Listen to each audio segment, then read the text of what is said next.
Buah jatuh tidak akan jauh dari pohonnya. Pepatah ini sangat tepat untuk menggambarkan ketokohan bakal calon wali kota Banjarmasin, Dr. Andus Haji Abdul Haris Maki MSI.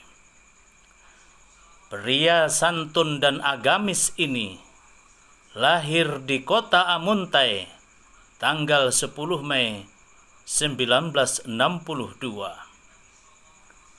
Ayahnya Kiai Haji Ahmad Maki almarhum adalah salah satu tokoh di Provinsi Kalimantan Selatan yang pernah menjabat Bupati Kabupaten Tapin selama 2 periode. Di samping itu, almarhum ayahnya juga pernah menjadi Ketua Majelis Ulama Indonesia Provinsi Kalimantan Selatan.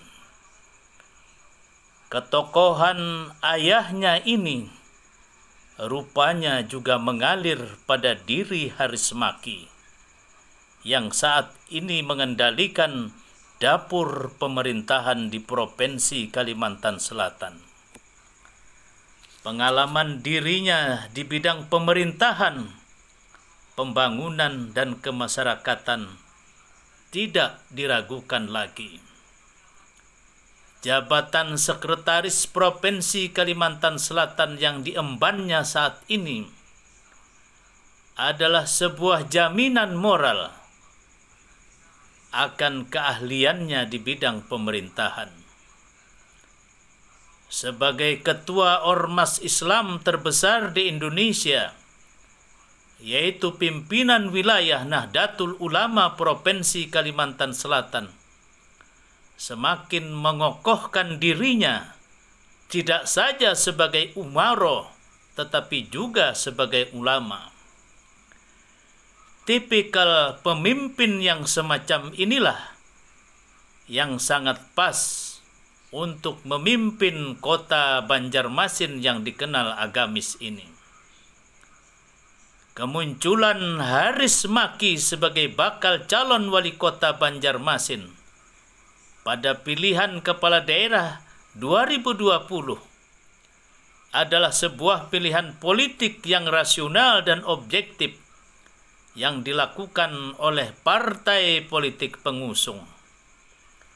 Terlebih dirinya akan disandingkan dengan salah satu putra seorang tokoh politik Banua yang multitalenta, almarhum Haji Abdul Somad Sulaiman bin Haji Basirun, yaitu Haji Yuni Abdi Nur Sulaiman SE, seorang tokoh muda yang sehari-hari sebagai pengusaha dan menjabat sebagai wakil ketua DPD Partai Golkar Provinsi Kalimantan Selatan, sekaligus juga menjabat sebagai Ketua Kerukunan Keluarga Bakumpai Provinsi Kalimantan Selatan.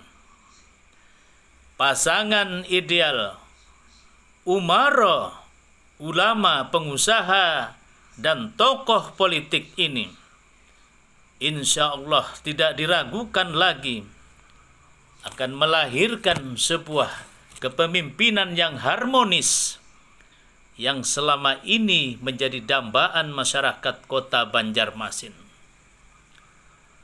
Dengan munculnya pasangan ideal antara generasi muda dan generasi tua, ini membuktikan bahwa koalisi partai politik yang terdiri dari Partai Golkar, Partai Demokrasi Indonesia Perjuangan, dan Partai Amanat Nasional menunjukkan keseriusannya untuk menjawab tuntutan masyarakat yang semakin dinamis di kota Banjarmasin.